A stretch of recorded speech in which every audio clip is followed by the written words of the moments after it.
Hello and welcome, everyone, to the second press conference of today, and also the second press conference of the annual meeting of the Global Future Councils 2016. We'll be talking today about young people, about millennials, and we have two of those with us today. We have Nadia Musaje. She's from South Africa, joining us from Cape Town. Yes. And then we also welcome Ali Khan, who is a native, I think, of Washington, D.C., and who moved to Dubai, to the UAE, a few years ago. And what we'll be talking about with them is about the preferences of young people when it comes to work and employment, mostly, and also a little bit about seeking purpose. We will be doing this based on a survey, a global survey that we did among more than 20,000 people, I believe, young people around the world talking about their preferences. And Ali and Nadia are two of the people that filled out the survey, and they will be talking about their personal perspectives, but also commenting a bit about the global results that we found. Okay.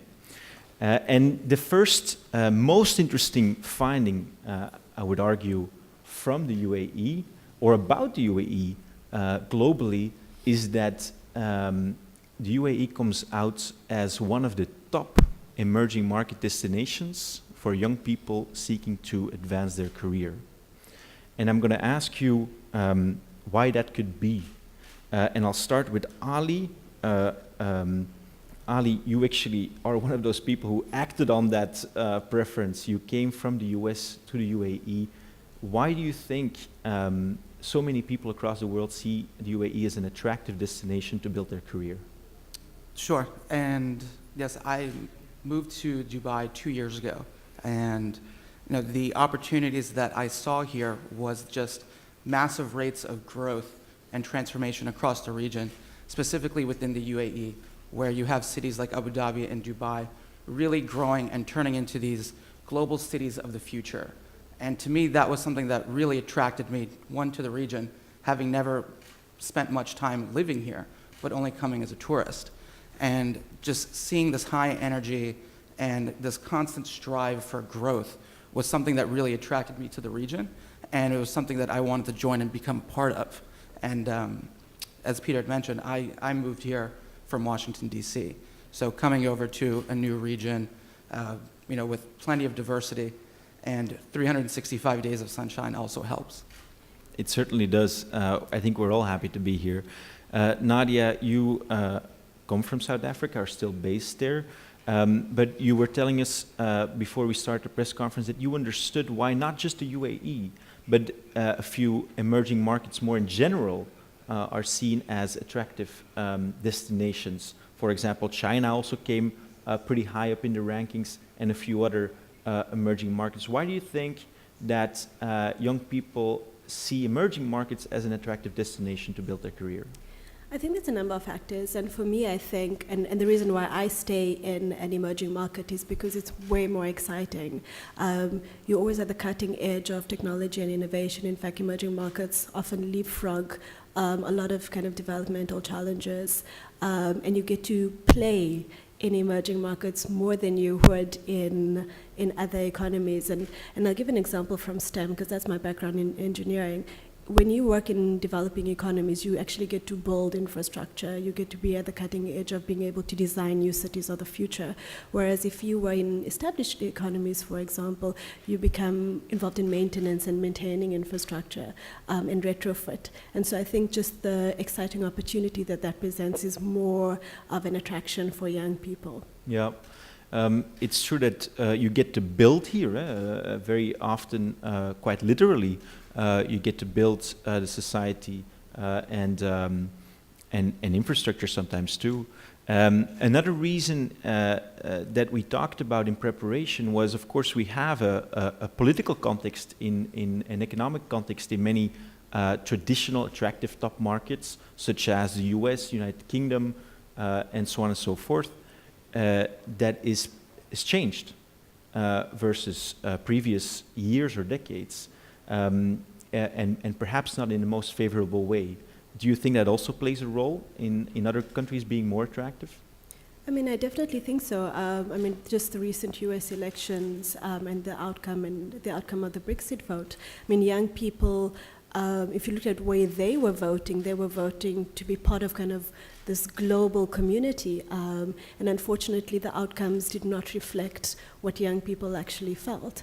And so, you know, a lot of people are thinking, well, where do I now go, and are able to find, you know, really great people from different countries where I can work with the best talent. And that's what's so attractive, like countries like the UAE, is that you actually now find a melting pot where there's more innovation that happens, there's more collaboration, and that we are all global citizens instead of this kind of nationalist identity that has really kind of swept through and continues to sweep through based on kind of the Brexit and the recent US election vote.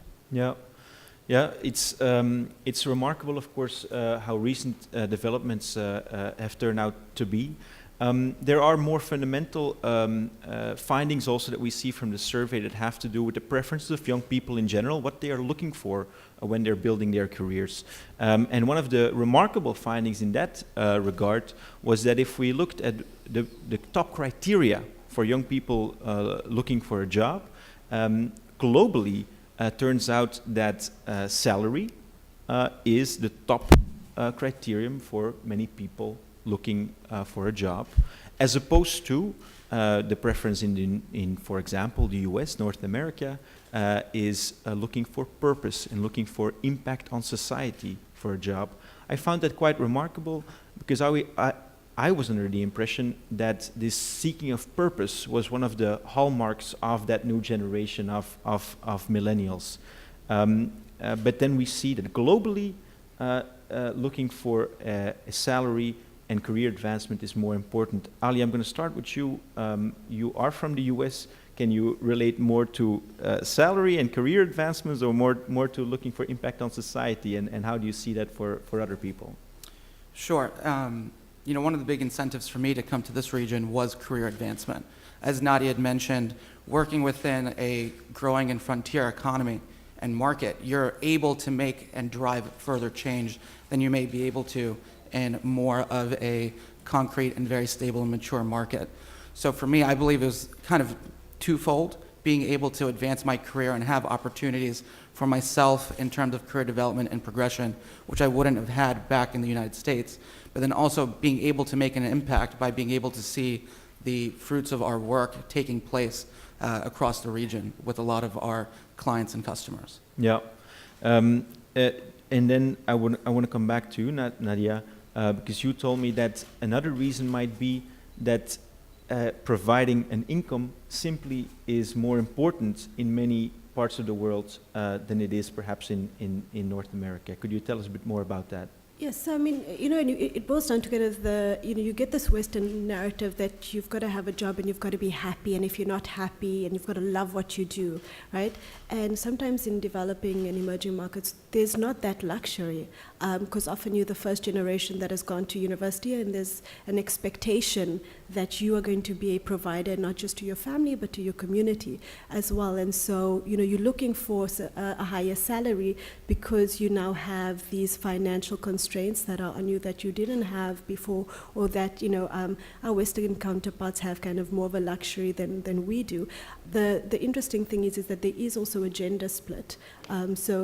Women typically do look for more meaning in the work that they're doing, and I guess the happy medium as a woman is to find a job where you still have meaning, but you also have a great salary. Right. And it's true that looking for purpose is an important factor, and we saw that salary and career advancement did trump those, at least in global rankings. I want to see now if there's any questions from the audience about these findings, about the UAE or about millennials and what they're looking for in their careers. Just looking around very quickly, and otherwise we'll go to some other findings of the survey. We did also see one of the findings was that young people in general tend to like to work for startups and be entrepreneurially active as opposed to working for government. That was one of the global findings of the survey, and it was also reflected in some regional findings. Ali, you told us that you had an idea, perhaps, why you see a preference for entrepreneurship and startups globally, and why that may be different in a specific market like the UAE, at least a reason for it. Yes, I believe a major initiative going towards entrepreneurship is just by being in the UAE and looking across the GCC in the Middle East. A lot of the major corporates tend to be family businesses that were started either by, by the older generations. And by being able to see, such quality corporates having been started by either family members or people within their community, they're able to see just what that dream scenario would look like. Having corporates here that are operating, beyond their own country's borders, but also globally, and becoming global players, whether that's in travel, tourism, hospitality, financial services. It's a great local role model for a lot of the youth here. And I believe by having that, they're then able to feel much more empowered to go into, their own initiatives, whether that's, creative, STEM, financial services, anything. Yeah, and that's indeed true for the UAE. Now, what we saw in the survey is that in sub-Saharan Africa, which is the region that we identified, where South Africa is then part of, that the results were similar to the MENA region or the UAE, in that also more people liked private sector jobs, entrepreneurial jobs, startup jobs, as opposed to government jobs. Does that resonate with you, Nadia? Yes, and I think one of the biggest factors and reasons I know from my country's perspective as well is just the issue of corruption and nepotism. We are grappling with some serious corruption issues, and it's a global phenomenon, because let's be honest, it's not just, I think as developing nations are a little bit more honest about the levels of corruption and nepotism in our particular countries, and we are a bit more vocal, than most people. But I think that for a lot of young people, is a barrier to entry to get into government. And so we see really the private sector as an ability to be able to give us higher salaries, and approaching and startups especially, in where we're able to kind of control our own destiny a little bit. And also just because huge amount of opportunity to be able to kind of start something new in developing economies, to provide goods and services, just because we don't have them. Right. And so that's a more exciting space to operate in. So we see that perhaps public service jobs are not seen as very attractive for the specific reasons that you mentioned. Should it be different, or is it okay like that? Is it okay that people are more interested in working for startups than the public sector? I mean, personally, I feel like we need a lot more young people to actually go into the public sector, and we need to start dealing with the issues of corruption. I think the average age of African presidents is much higher than the global average. And we need more young people to be able to actually build up good public services, good public institutions, to be able to actually do service delivery on the ground, so that we can actually get services to the masses, ensure that we have kind of very strong infrastructure development to be able to grow our economies. And I see that for me is really key. And so by being able to tackle corruption and being able to create opportunity for young people in that sector, it's also a big employer. And so when we're looking at issues of kind of joblessness and youth unemployment, this is a potential avenue, but we need to really start to fight that kind of intrinsic corruption that's in our public sectors. Yeah, and of course you speak mostly from the experience that you have in your own country. Ali, you had some specific ideas about the UAE. And you've noticed how the UAE is trying to make public sector jobs more attractive, but at the same time is pushing entrepreneurship and startups. Could you tell us a bit more about those two efforts and the attractiveness of the one versus the other in the UAE specifically?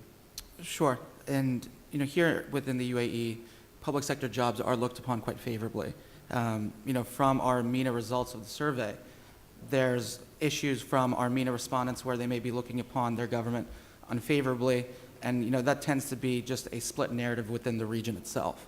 But here within the UAE, public sector jobs are looked upon quite favorably by citizens, by the youth, and then also by the youth.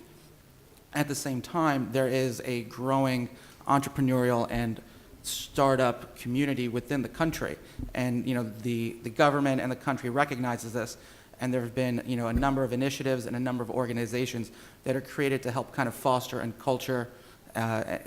that culture and promote it further. So I think we're fortunate to be able to have great opportunities for UAE nationals and residents where they're able to join two great areas of business within the country. Yeah. Okay, very well. And I think we can go to a question now. Please go ahead. And could you tell us also who you are and who you work for? And then we'll have a microphone for the listeners and the viewers at home. Hello, thank you very much. Wael Lababiti from Albania newspaper. My question is it that the youth in the UAE prefer working for the startups or for the public sector? If you could be more specific. And if you say that they prefer to work in the startups, I'm seeing that the public sector gives you a better chance to get a better salary. So I don't know if the results are a bit inconsistent. What do you think? Thank you. I'll let you answer, Ali. And just to point out, this one result showed that as a region, the MENA, the Middle East and Northern Africa, that respondents there saw public sector jobs as not being attractive. And those results were very similar in Sub-Saharan Africa and MENA as a big region. And I think what Ali indicated is that if you look not at the region, but if you look at the country level, in the UAE, that the feeling is different from the region. So that in the UAE, traditionally, the public sector jobs are more attractive compared to the wider region.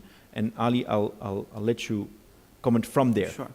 Yeah, and I believe, looking towards the UAE youth workforce, that's probably coming down to a matter of the individual. Public sector jobs are a great opportunity for recent graduates to be able to, develop their career and develop their professional development across a wide range of skills that they'll be needing for their entire career, whether they remain in public sector, if they go to the private sector, or if they become an entrepreneur.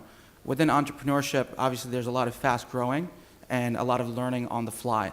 And granted that might be a bit more of a risk-reward proportion, I think while our data within the survey doesn't break down individuals looking to pursue public sector positions compared to entrepreneurial positions, I believe it just kind of comes down to a matter of the individual and what are they looking for and what would be important to them within that juncture. I think from a few of my friends within the community, some have started within public sector and they've been able to build a very robust skill set and tradecraft, and then been able to then identify opportunities within either their country or the region to then explore entrepreneurial efforts. Yeah.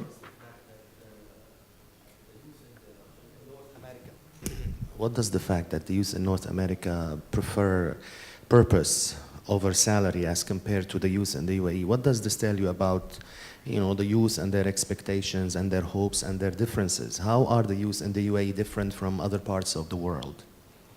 Thank you. So, and I'll let again Ali respond, and Nadia, if you want to say something as well.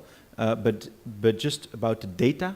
So the data are really remarkable in this sense that if you look at the top 3 preferences that youth have around the world when it comes to their job, that in every region of the world, more than half of respondents said that salary was one of those top 3 preferences, and the one exception was the USA, is North America.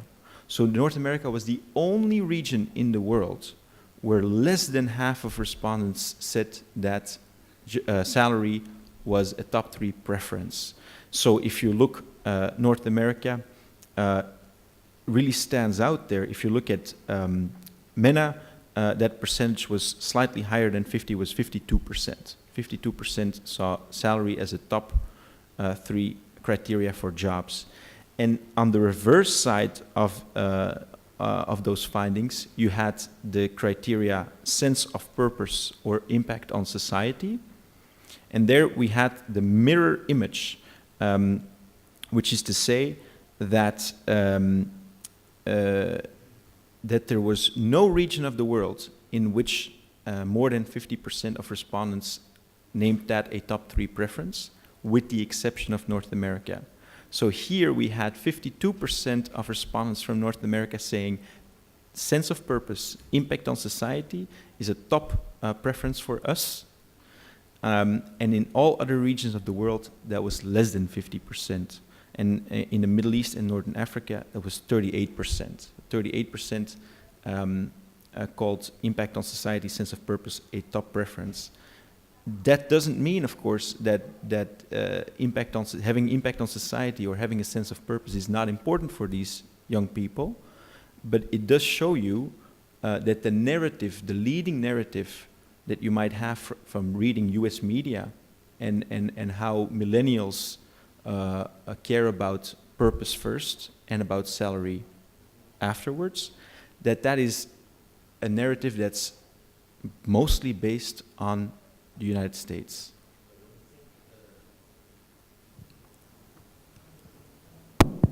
When you think of the plans for sustainability in the UAE and for the future in the UAE, and the UAE is in a better position to think about the future than perhaps other countries in the world, don't you think that having a sense of purpose is more important than the salary? And if you think so, how could the government, in your opinion, change the perception of the youth to, make them more interesting in having a sense of purpose? Thank you. Yeah. I want to give you now the opportunity, both of you, to comment. Again, this is not to say that sense of purpose is not important at all. It's just to show that the data, the relative data, tell us that, yeah, okay. Go ahead. I believe, initially, for bringing such a qualified and talented workforce to the UAE, and not just of local citizens, was having the opportunities for career advancement and offering attractive compensation packages was something to bring a talented workforce globally to the region and to the country itself. That's right. And outside of just economic reasons, there's a number of motivating factors to want to come to the UAE and the region itself. Looking forward as to where that balance between economic incentives and social impact, or these types of desires, I think will, similarly to North America, in a matter of time, most likely plateau, where then social impact will kind of take that leading position amongst the youth. Yeah. And Nadia, you said something earlier about the fact that as being part of a community, an important responsibility is to provide an income. That's just a necessity. Can you tell us a bit more about that and how and what that tells us about these preferences, impact versus salary? Sure. So, it boils down to how our communities are structured. So in the US, for example, it's a very singular society. They've lived the American dream that every single person can do whatever they want to. Whereas in developing economies, we don't have that. We have, in Africa, we call it the spirit of Ubuntu, which means togetherness and community. And so often it's a communal decision to send whichever child to university or schooling because of, the financial implications, because schooling and education is still very much very expensive and a luxury. And so a lot of the times they're sending students to the best school, and so they kind of choose the one that's going to, make the most impact. And so when that child was kind of, and we often see that the first generation of students to actually, or young people who have gone to university, there's now this added pressure of being able to find a really good job so that you can start paying back to the community, so that you can also start to make sure that your siblings and the rest of the community also have and get an education as well. So there's a lot of pressure on that kind of first school leaver. But what is interesting is the gender split on this particular issue, because women typically go for social impact above salary, and so you're starting to see that already, and I think it's probably part of an innate nature to kind of wanting to do good for community and for society.